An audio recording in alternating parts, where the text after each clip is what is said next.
step out of the vehicle now, and don't get smart with me, because people like you lie for a living." The shove came without warning. Ethan Brooks felt his shoulder slam into the side window, a sharp flash of pain tearing through his arm as his breath left his chest. In that instant, with traffic roaring past and a gun hovering too close to his back, something deeper broke. This was the moment that would end careers, unravel lies, and follow every person involved for the rest of their lives. Before we go any further, take a moment. Where are you watching from today?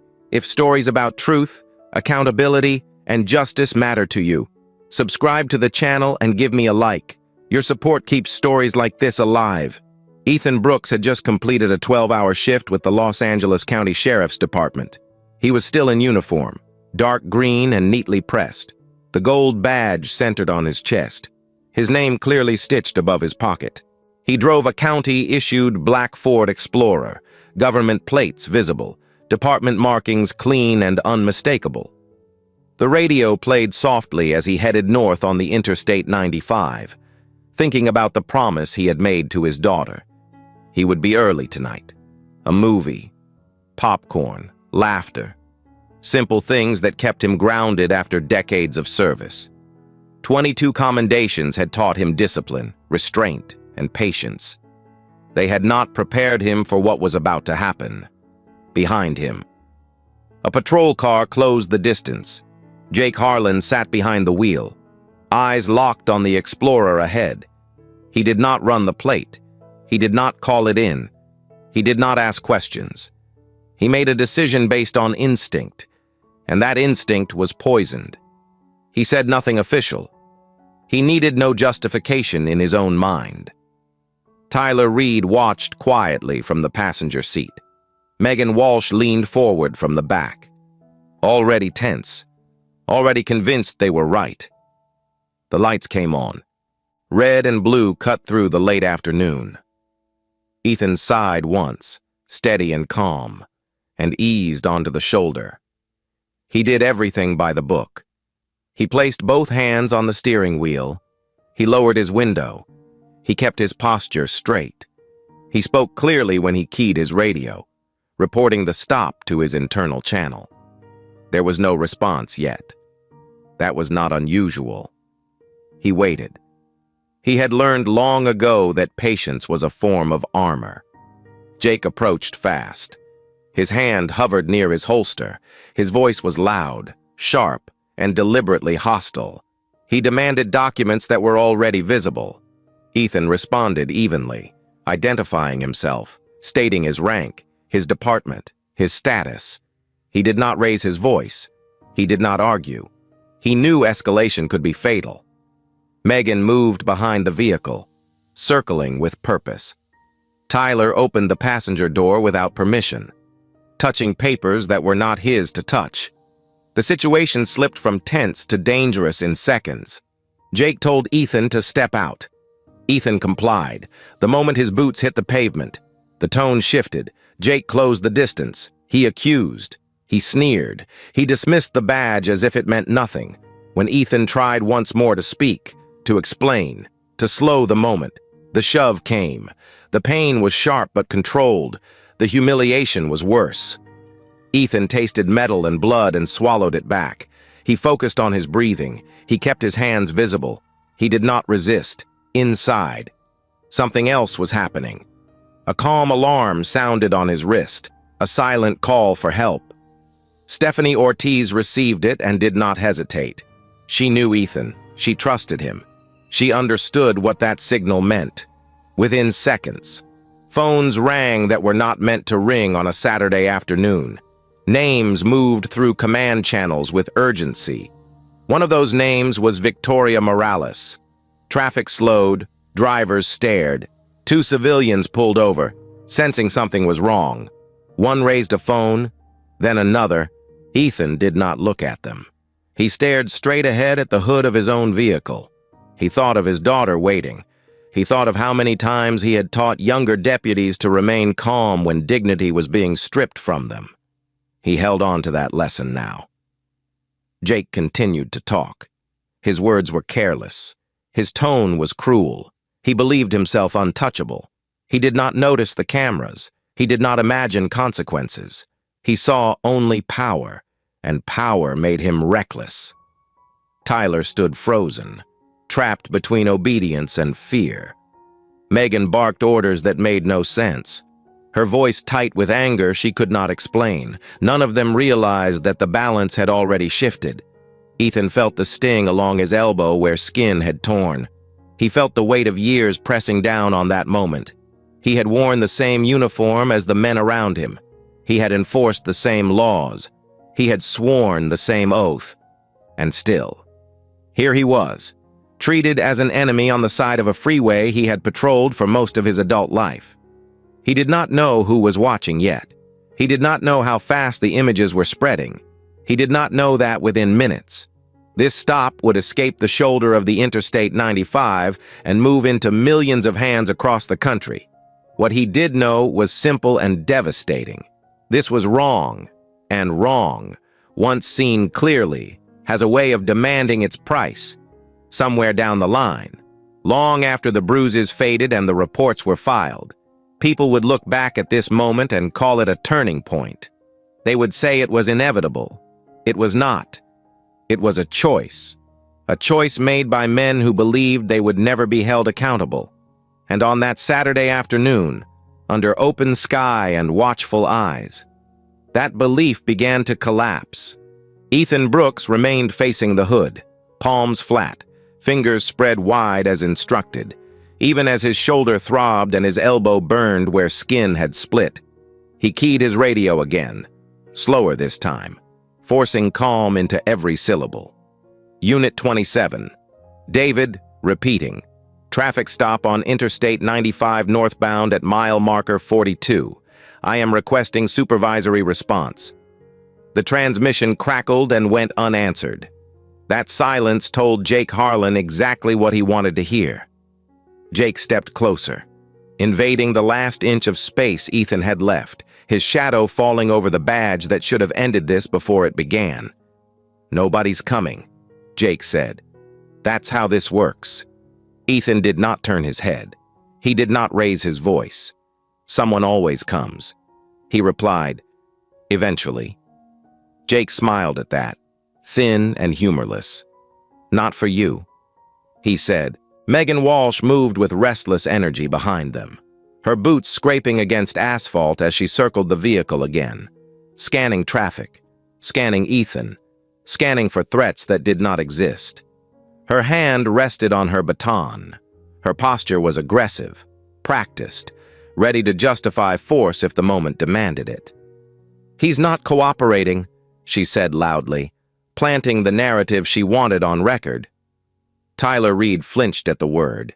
He stood at the open passenger door, documents in hand, staring down at the registration that clearly read Los Angeles County Sheriff's Department.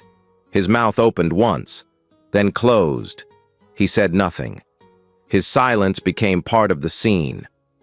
Jake leaned in again, lowering his voice so only Ethan could hear. You think wearing that uniform makes you safe? He said. It doesn't. He shoved Ethan's shoulder harder this time, grinding him against the hood, the pressure deliberate, humiliating. Ethan felt his breath hitch, felt pain shoot down his arm. He tasted blood again. Still, he did not resist. Years of training held him in place. Years of knowing how quickly resistance could be rewritten as aggression kept his body still. You're hurting me, Ethan said evenly. There is no cause for this. Jake's answer was a scoff. You don't get to tell me what cause is, he said. I decide, inside his sleeve. His watch vibrated softly. Ethan shifted his wrist a fraction of an inch, enough to confirm the alert had gone through. Stephanie Ortiz's name filled his mind, not as hope, but as certainty. She would act. She always did. Miles away. Her phone buzzed and she froze where she stood. She recognized the code instantly. Ethan never used it unless he had no other choice. She dialed command, then dialed again. We have a deputy in distress. She said, Ethan Brooks, Full uniform, county vehicle. He's being detained. The tone of her voice cut through layers of bureaucracy. Names moved quickly now. Authority began to shift, though no one on the freeway knew it yet. Back on the shoulder. Traffic crawled past, drivers craning their necks to look. A woman in a gray sedan slowed almost to a stop. Her phone raised, camera steady. Another driver pulled over farther back, hazard lights flashing, recording from a different angle. Megan noticed and snapped. "Put the phone down," she shouted, marching toward the woman. "This is police business." The woman did not move. "That's exactly why I'm recording," she replied, her voice shaking but firm. Megan reached for the phone, grabbing it roughly. "I said stop," she barked. The woman pulled back, shouting now, drawing more eyes. Jake glanced over, irritated, not yet alarmed. He still believed this was contained. Ethan felt the weight of every passing second. He felt the sting along his elbow where blood slid slowly toward his wrist. He felt the humiliation of being pressed against his own vehicle, treated as a suspect by officers who shared his oath. He spoke again. Not for Jake, but for the record being created all around them. "My name is Deputy Ethan Brooks," he said clearly, badge number visible. "I am requesting a supervisor." Jake responded by tightening his grip on Ethan's uniform, fingers brushing the edge of the badge. "You're going to make this worse," Jake warned. Ethan met the threat with silence. He knew that anything more would be twisted. Tyler shifted his stance, unease growing. He could hear the phones now. He could see the faces watching. He could feel the moment slipping beyond their control. "Jake," he said quietly, barely audible. "The plate checks out." Jake shot him a look sharp enough to cut. "I didn't ask," he replied. Tyler swallowed and stepped back, his compliance complete. The sound of sirens cut through the air, faint at first, then unmistakable. Red and blue reflections danced across passing cars. Ethan's jaw tightened. Jake straightened slightly, scanning the road for the first time. Uncertainty flickered across his face. "Probably traffic," he muttered, as much to himself as anyone else. Megan turned too, her grip on the confiscated phone loosening as she realized the attention was no longer theoretical. It was arriving. Jake stepped away from Ethan, just a fraction, as if to regain composure. "Stay right there," he ordered, pointing at the hood. Ethan did not move. He did not need to be told. He had not moved when moving might have helped him. He would not move now. The sirens grew louder. The crowd of stopped vehicles grew larger. Comments flooded live streams in real time, voices layering over one another, disbelief spreading faster than the traffic jam. Within command channels, decisions were being made with speed and precision. Victoria Morales listened, asked one question, and ended the call. She was already on the road. Internal Affairs was notified before anyone on the shoulder understood what that meant. Body camera footage was flagged automatically. Dash cameras synced, digital trails locked in place. The truth, once slippery, was now anchored. Jake tried to regain control with volume. "Back up," he shouted at the onlookers. "Everyone back up." His authority rang hollow. People did not move. Phones stayed raised. Ethan stared straight ahead, shoulders squared despite the pain. He knew now that this was no longer just about him. This moment had grown beyond the three officers surrounding him. It belonged to everyone watching, everyone recording, everyone who would see what happened next. The sirens were close now. Jake's jaw clenched. Megan's posture stiffened. Tyler looked down at the pavement, shame written across his face. Ethan breathed in slowly, then out. He did not feel relief yet. He felt resolve. Whatever happened when those vehicles arrived, whatever words were spoken next, the lie that had justified this stop was already dead. The spark had become a flame, and it would not be smothered. Angela Rivera felt it in her chest before she understood it in her head. The scene ahead did not look like a routine stop. It looked tense, It looked wrong. She guided her car onto the shoulder at a careful distance, hazard lights blinking, hands steady as she lifted her phone. She did not speak at first. She did not need to. The image told the story on its own.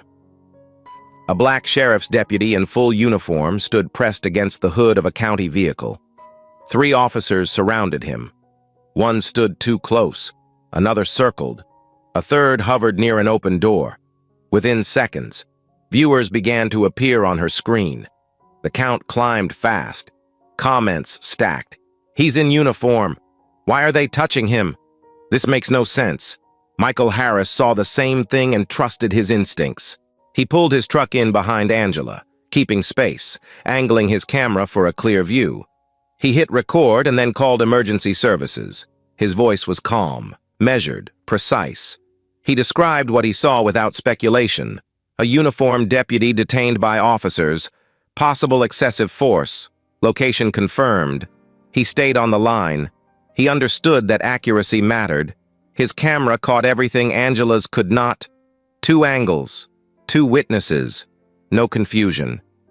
Jake Harlan felt the air shift as the phones came out. Authority, when it is real, does not fear witnesses. Jake did. He raised his voice, sharper now, louder than necessary. "Clear the area." He shouted, "Keep moving." No one moved. The shoulder filled with stopped cars, windows lowered, faces watched, phones rose higher. Megan Walsh turned and locked onto Angela, her frustration spilling over. "Turn that off," she yelled. "This is police business." Angela did not step back. Her hands shook, but her voice held. "This is public," she said. "You are on camera." Megan lunged forward and grabbed the phone, jerking it sideways. The image wobbled but stayed live. Angela cried out, "Give it back." Michael's camera captured the moment cleanly. The comment feed exploded. She took her phone. "That's illegal. Don't touch her." Ethan Brooks kept his eyes forward, jaw set, shoulders squared. He felt the warm line of blood trail down his elbow, soaking into the fabric of his sleeve. He ignored it. He knew the smallest reaction could be twisted into justification. He focused on his breathing, in through the nose, out through the mouth. When he spoke, it was clear and deliberate. "I am not resisting," he said. "I am requesting a supervisor." Jake laughed, but the sound was thinner now. "You're putting on a show," Jake replied. "You want attention?" Ethan said nothing. He did not need to. The attention had already arrived. Tyler Reed stood a few steps back, papers in his hand, eyes darting between the phones and the badge on Ethan's chest. He knew what those documents said. He knew the vehicle was county-issued. He knew this should have ended before it began. His mouth opened once. He considered speaking. Then he saw Jake's face and stayed silent. That silence weighed on him immediately. It would weigh on him for years. Megan turned back from Angela, phone still in her grip, anger hardening into something close to panic. "They're interfering," she said, loud enough for cameras to catch it. She was building a record, trying to control the story. Jake nodded, seizing on it. "You're obstructing." He shouted at the crowd. "Back up now." No one backed up. More drivers had stopped. Some stepped out cautiously, keeping distance, recording from behind doors and mirrors. The shoulder of the freeway no longer belonged to the officers. It belonged to the public. Across the city, the live stream leapt from screen to screen. A clip was cut and reposted, then another. Accounts with large followings shared it without comment. There was no need for commentary. The visual was enough. A uniformed deputy, hands on the hood, an officer's hand too close to his shoulder, a woman shouting for her phone. Comments flooded in faster than they could be read. "He's wearing the badge. Run the plate. This is profiling." The hashtag appeared organically, simple and unavoidable. Within minutes, it trended. The sound of sirens cut through the noise, faint at first, then unmistakable. Red and blue reflections rippled across passing cars, across the lenses of phones held steady by people who refused to look away.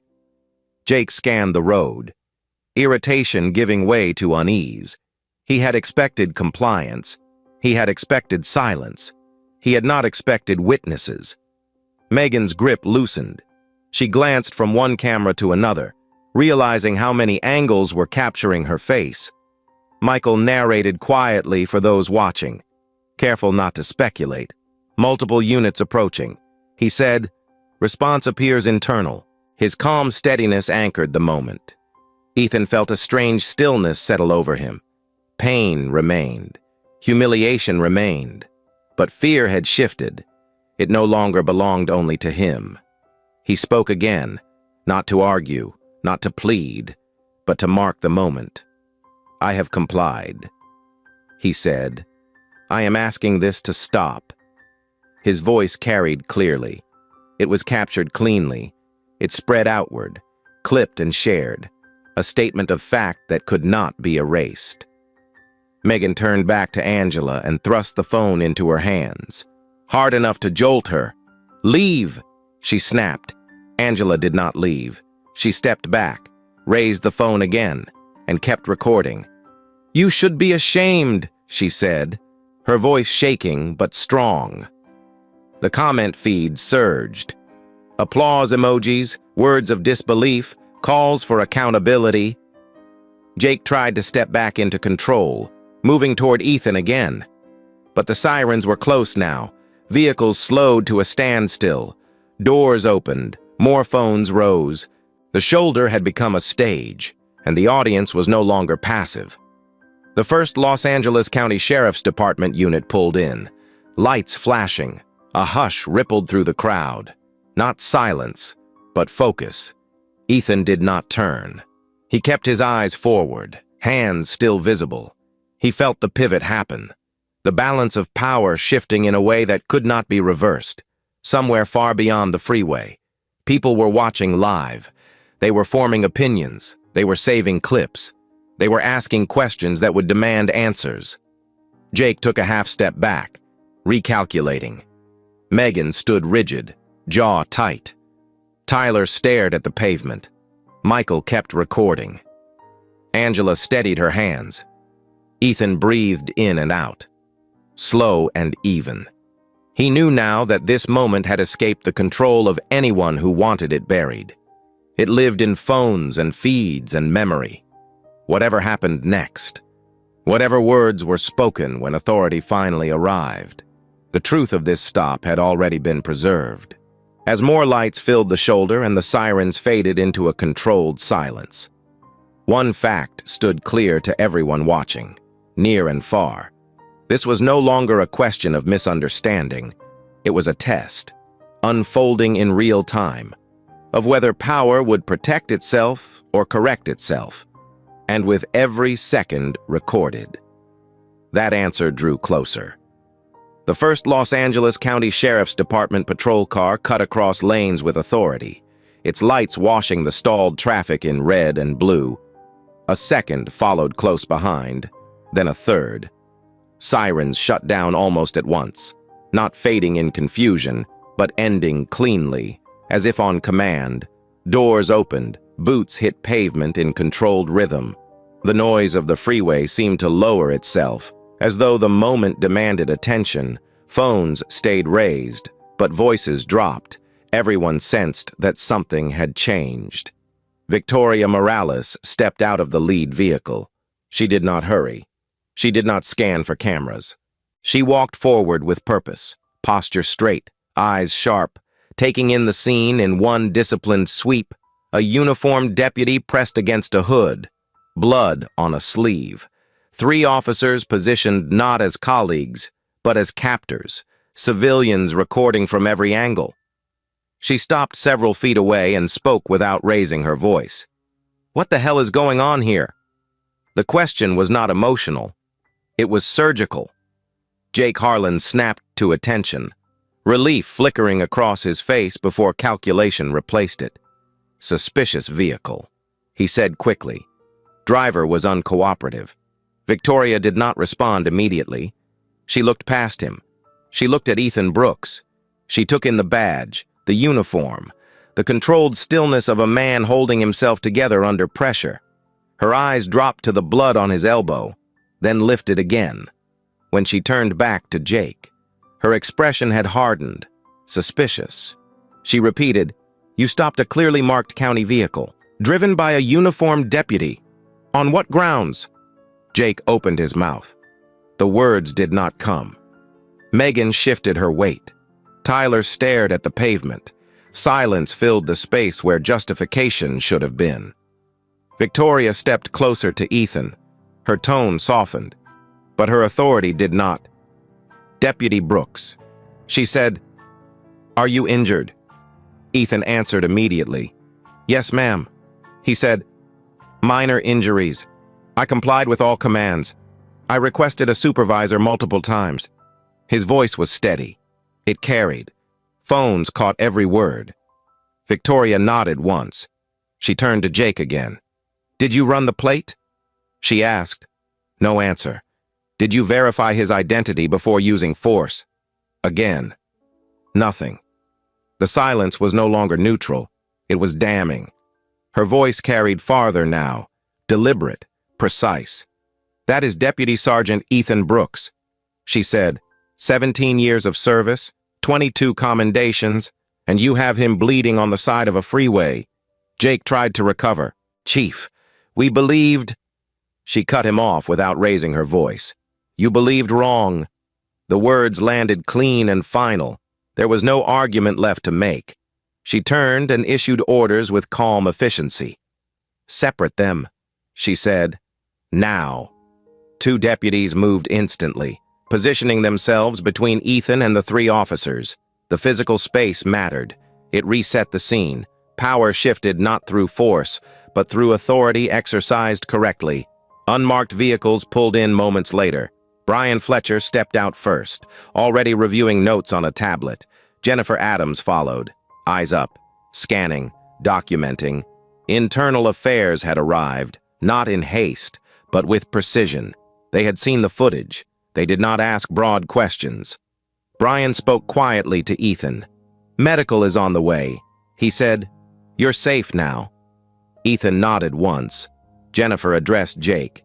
"Megan and Tyler, you are being placed under administrative detention," she said. "Remain where you are." Jake scoffed. "This is absurd," he said. "We were doing our jobs." Victoria turned toward him slowly. "Your job does not include violating civil rights," she said, "or assaulting a fellow deputy." She paused, then gave the order that sealed the moment. "Cuff them," she said. "All 3. The words hung for half a second before action followed. Jake stared at her, disbelief spreading across his face. Megan's color drained. Tyler swallowed hard, eyes fixed on the ground. Deputies stepped in. The sound of handcuffs closing echoed against the concrete barrier. One click, then another, then a third. The crowd reacted audibly now.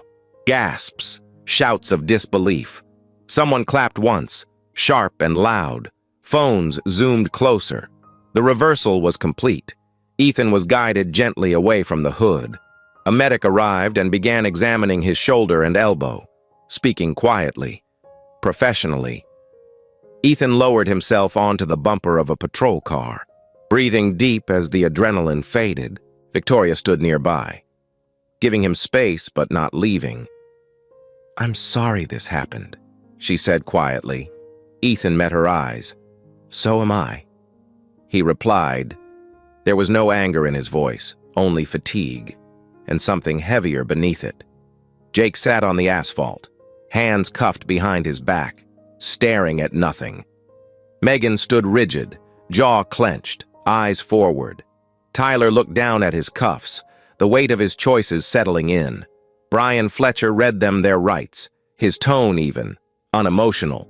Jennifer Adams documented positions, times, statements. Body cameras were collected, dash cameras were flagged. Nothing was left unsecured. The live streams continued, capturing not just the fall, but the process that followed it. Victoria addressed the gathered civilians briefly. She did not lecture. She did not threaten. "This situation is under control," she said. "Thank you for remaining calm." She did not ask anyone to stop recording. She understood that transparency now was not optional. It was necessary. Traffic began to move slowly, reluctantly. Some drivers lingered, unwilling to leave before seeing it through. Angela Rivera lowered her phone for the first time, hands shaking now that the tension had broken. Michael Harris ended his call with emergency services, thanking the operator before hanging up. Neither spoke. They did not need to. What they had recorded would speak louder than anything they could say. Victoria watched as the three officers were escorted toward separate vehicles. She knew what came next. Interviews, reviews, charges, consequences that would follow them long after the cameras shut off. She also knew this moment would ripple far beyond the Interstate 95. It would enter conversations, hearings, courtrooms. She turned back to Ethan as the medic finished bandaging his arm. "You did everything right," she said. Ethan nodded once. He did not smile. He looked out at the shoulder where truth had finally caught up with arrogance. As command vehicles remained and the last sirens faded into controlled silence, one fact settled over everyone still watching, both on the freeway and across the country. This was not a mistake quietly corrected. This was accountability applied in daylight, under witness, with procedure and resolve.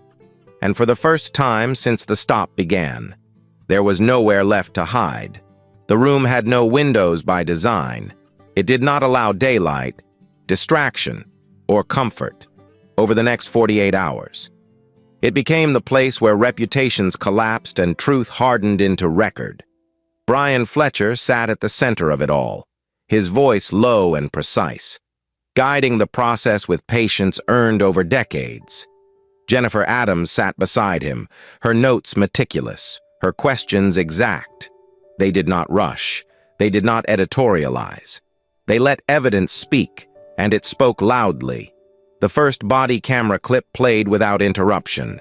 Jake Harlan's voice filled the room, sharp, dismissive, edged with contempt. The language was unmistakable, a racial slur, followed by laughter, followed by a command that had no legal grounding. The footage continued, the shove, the proximity, the tone. No pause, no hesitation. When the clip ended, Brian did not speak. Silence settled in, heavy and deliberate. Jennifer advanced the timestamp, another angle, another camera, the same behavior, the same words, the same posture of dominance. There was no confusion about context. There was no ambiguity to debate. Jake sat across the table in plain clothes, stripped of the uniform that had once insulated him. His hands were clasped too tightly. At first, he tried to explain. He said he felt threatened. He said the situation escalated quickly. He said he was trained to trust his instincts. Brian listened without interruption, letting Jake exhaust his explanations. Then Brian slid a folder across the table, 7 prior complaints. 3 sustained findings involving racial profiling, written warnings, mandatory retraining orders, signed acknowledgments. "This isn't a lapse," Brian said quietly. "It's a history." Jake stared at the file, the weight of it settling in. His voice dropped. "They never fired me before," he said. Brian met his eyes. "They should have corrected you then," he replied. "Now it's too late." In another interview room, Tyler Reed sat with his shoulders hunched, eyes rimmed red. Jennifer Adams kept her tone even, her questions direct. Tyler did not deny what happened. He admitted he knew the stop was wrong the moment he saw the badge. He admitted he felt pressure to stay quiet. Jake said he'd handle it. Tyler said, "He told me not to contradict him in front of civilians." Jennifer nodded once. "And you agreed?" she said. Tyler swallowed. "Yes." The word landed heavily. He looked down at his hands. "I didn't want to be the next target." Jennifer recorded the statement carefully. Fear explains silence. She said, "It does not excuse it." Tyler did not argue. He knew that truth would follow him long after the interview ended. Megan Walsh's interview carried a different energy. Her posture was rigid, her answers fast and defensive. She blamed exhaustion, she blamed stress, she blamed interference from bystanders. Brian listened, then played back the footage of her grabbing Angela Rivera's phone. Her voice raised, her hand forceful. The image froze on the screen. "Stress does not authorize unlawful conduct," Brian said calmly, "and it does not permit intimidation of civilians." Megan's defenses cracked, her shoulders sagged. The explanations stopped working. All that remained was record. Throughout the building, analysts worked in silence. Dash cameras synced seamlessly with body cameras, audio tracks aligned, timestamps matched across devices. Angela Rivera's live stream was archived in full, unedited, preserved frame by frame. Michael Harris's recording filled every gap with clinical clarity. Experts slowed footage to examine distance, body language, escalation without cause. There were no missing seconds, no corrupted files, no technical excuses. The story was complete, and it was consistent, in a quiet office down the hall. Ethan Brooks sat with his arm bandaged, the sting dulled but not gone. Laura Bennett sat across from him, legal pads neatly arranged, her tone calm and deliberate. She did not dramatize what had happened. She laid it out plainly. Federal civil rights violations, unlawful detention, excessive force, retaliation. "The evidence is overwhelming," she said. "This will not be difficult to prove." Ethan listened, nodding once. "I don't want vengeance," he said. "I want change." Laura met his gaze. "Accountability is how systems change," she replied. She outlined damages carefully: physical injury, emotional harm, professional humiliation, long-term impact. "Conservatively," she said. $1.8 million. Ethan exhaled slowly. The number was large, but it was not the point. What mattered was what it represented. Sheriff David Mitchell reviewed the footage personally. He watched every angle without interruption, his expression tightening with each minute. When it ended, he sat back and folded his hands. "Prepare the termination packets," he said quietly. "All three." He authorized immediate cooperation with prosecutors and instructed communications to prepare a public statement. This would not be minimized. It would not be delayed. Silence would only deepen the damage. Jake Harlan was informed first. Brian delivered the decision without emotion. Immediate termination, referral for criminal charges, pension review. Jake's shoulders collapsed inward. "You're destroying my life," he said hoarsely. Brian did not raise his voice. "Your choices did that," he replied. He stood and ended the interview. Tyler Reed received his outcome next. 9-month unpaid suspension, mandatory 500-hour anti-bias and ethics training, reassignment to desk duty pending further review. Tyler nodded, tears finally breaking free. He did not argue. He knew it could have been worse. He also knew he would never forget the cost of his silence. Megan Walsh was told last: demotion, loss of specialized assignment, civil exposure already underway. Her attorney spoke for her now. But the damage was irreversible. Her image was circulating across news networks, stripped of excuses and framed by evidence. Late that night, the building grew quiet. Ethan stood alone in the hallway where plaques commemorated years of service. Victoria Morales joined him, her presence steady. "This is going to be loud," she said. Ethan nodded. "It already is." She paused, then spoke again. "You didn't have to be perfect," she said. "You just had to be truthful." Ethan breathed in slowly. He thought of his daughter. He thought of the deputies he had trained. He thought of how close this moment had come to ending very differently, in that windowless room. Where excuses failed and records endured, one reality had settled beyond dispute. What happened on the Interstate 95 was no longer a matter of opinion. It was documented. It was undeniable. and it marked the beginning of consequences that could no longer be postponed. The consequences unfolded with a speed that surprised even seasoned observers. Not because the system suddenly became compassionate, but because the evidence left no room for delay. By the start of the week, formal notices were delivered, stamped, logged, and irreversible. Jake Harlan's termination was executed without ceremony. His badge was collected, his weapon was inventoried and sealed, his access credentials were revoked before noon. The termination letter cited violations line by line, each supported by time-stamped footage, sworn statements, and a documented history that could no longer be minimized. Within hours, prosecutors filed charges. 2 counts of assault on a peace officer. 1 count of civil rights violation under federal statute. The language was precise, stripped of emotion, and devastating in its clarity. Jake read the documents in silence, seated across from counsel who spoke carefully about process and possible outcomes. Probation was discussed. Incarceration was not ruled out. The most crushing blow came quietly, almost as an afterthought. His pension was frozen pending review. The benefit he had assumed untouchable was suddenly uncertain.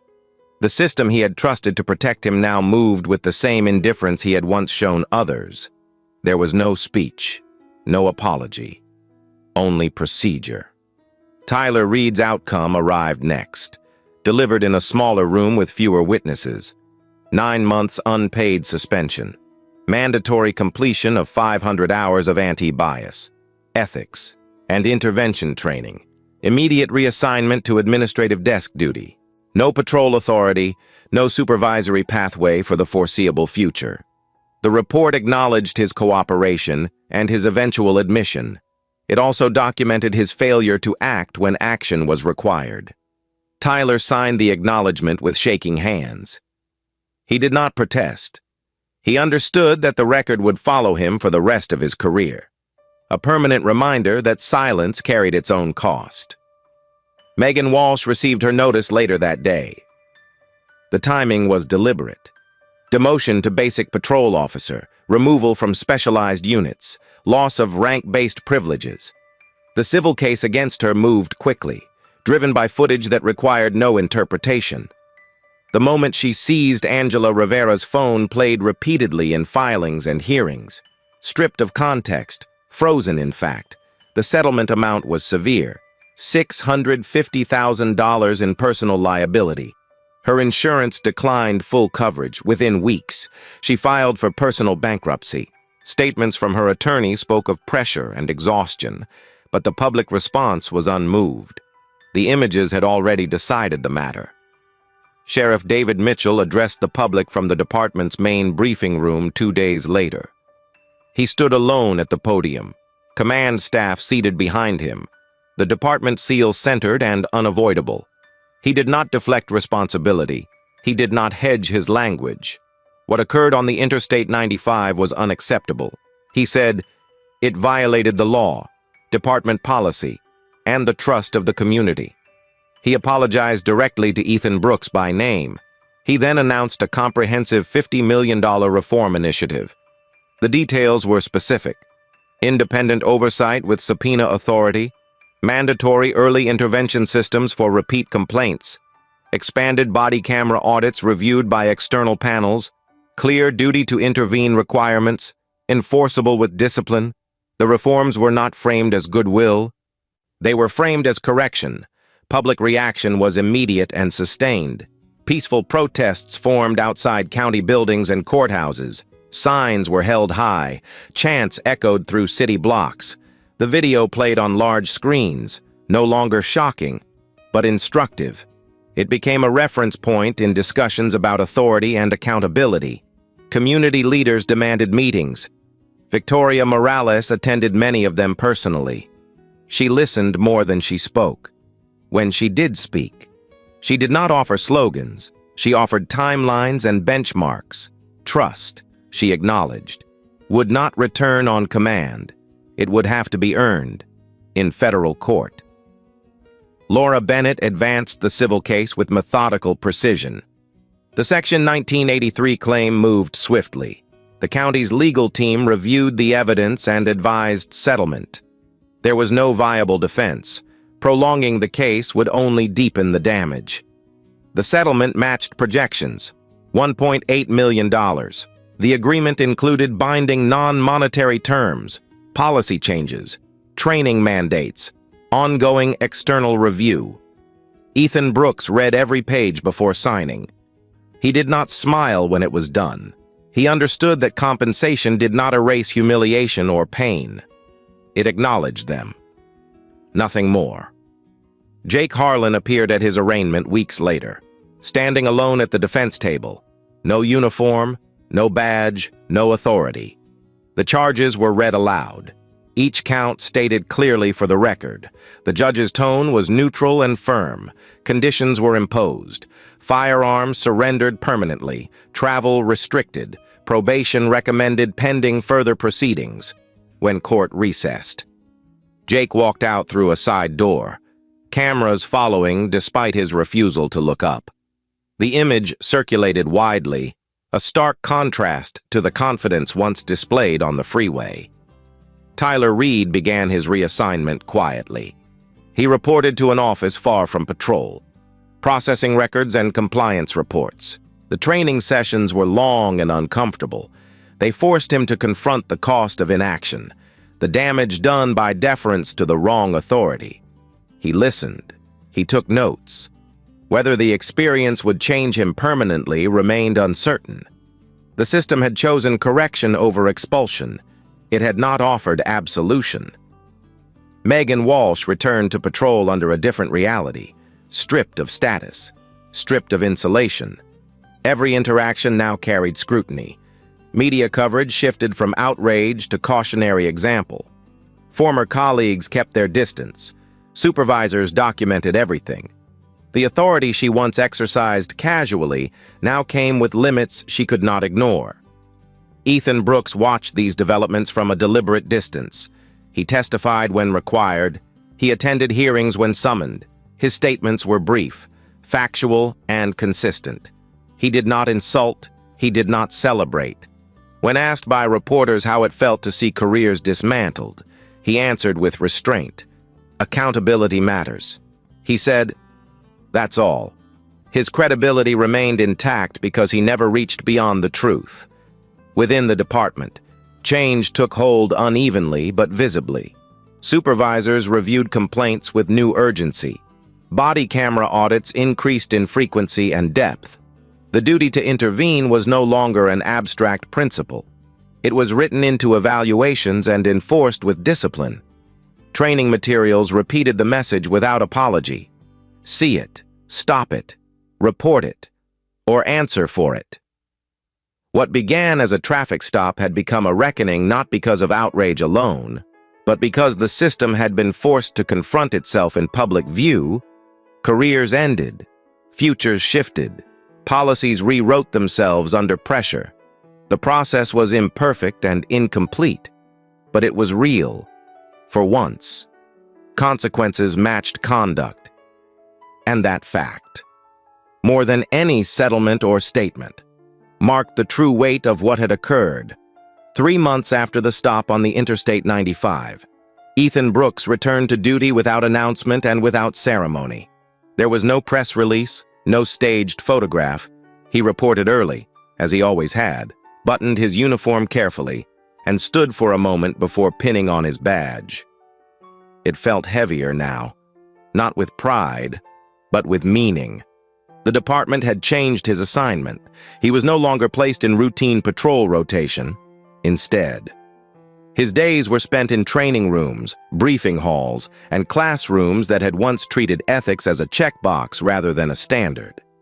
He had been appointed lead instructor for the department's newly mandated ethical policing and de-escalation program. He did not ask for the role. He accepted it because it mattered. Ethan did not teach from slides alone. He taught from experience. He spoke in short sentences, clear sentences. He told recruits that authority was not proven by force, but by restraint. He told veterans that silence was not neutrality. It was participation. When he played footage, He did not narrate it. He paused it. He asked one question and waited. What should have happened here?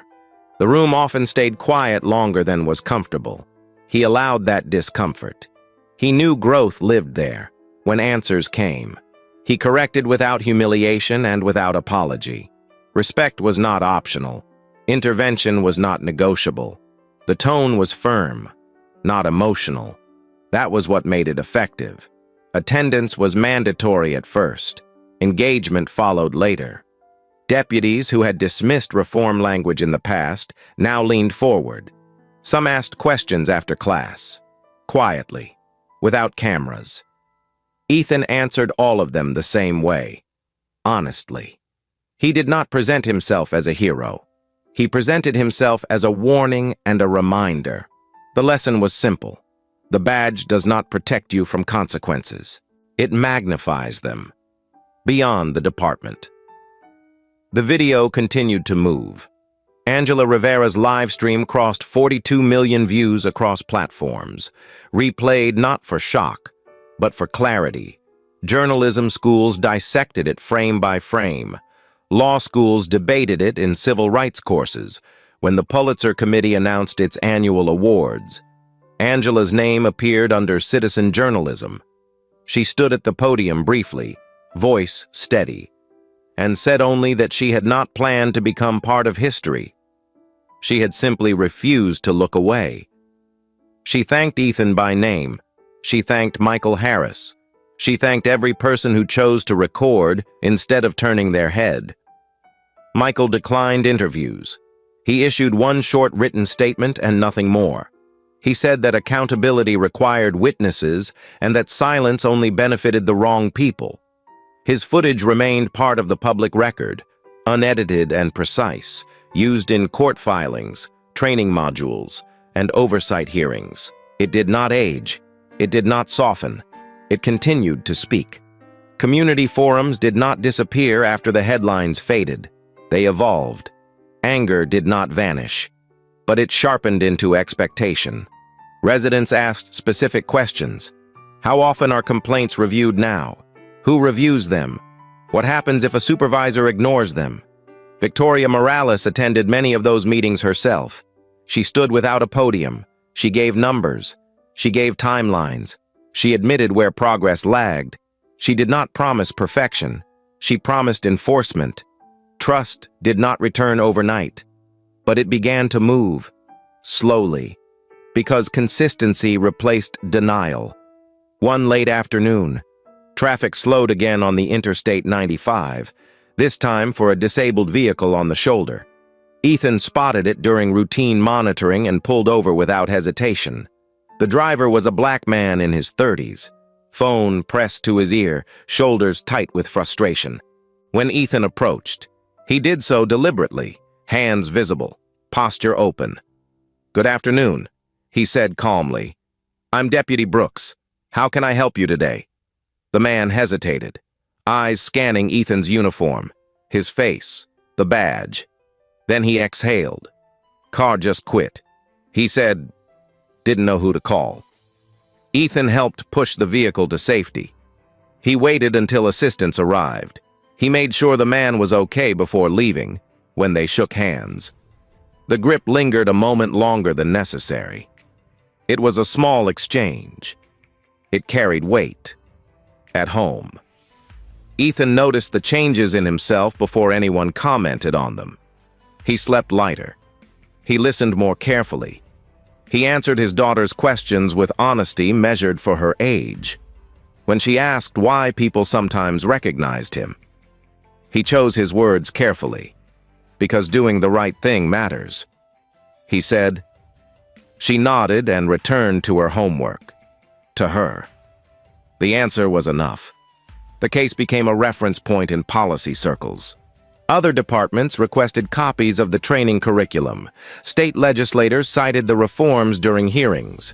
Oversight committees referenced the incident as an example of accountability achieved through evidence rather than rhetoric. Internal memos began using a phrase that Ethan never used himself, the Brooks model. He ignored it. He focused on the work. Jake Harlan's appeals moved through the system quietly and failed. His name faded from headlines. Tyler Reed completed his training and remained reassigned, his future uncertain, his record permanent. Megan Walsh continued on patrol under stricter supervision, her authority narrowed, her actions documented. None of them were erased. They were redefined by consequence. On a clear evening, Ethan stood on an overpass overlooking the city, watching traffic stream beneath him. Los Angeles moved the way it always had, restless and relentless.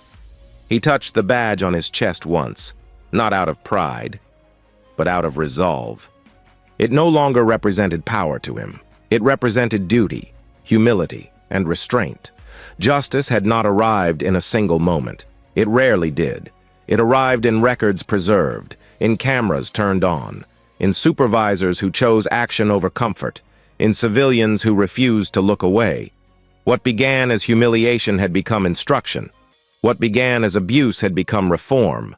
Not perfect, not complete, but real. Ethan turned and walked back to his vehicle. The work was ongoing. The responsibility remained. As the sun dipped low and the city lights rose, the badge caught the light once more. This time, it did not glare. It reflected. Thank you for staying with this story.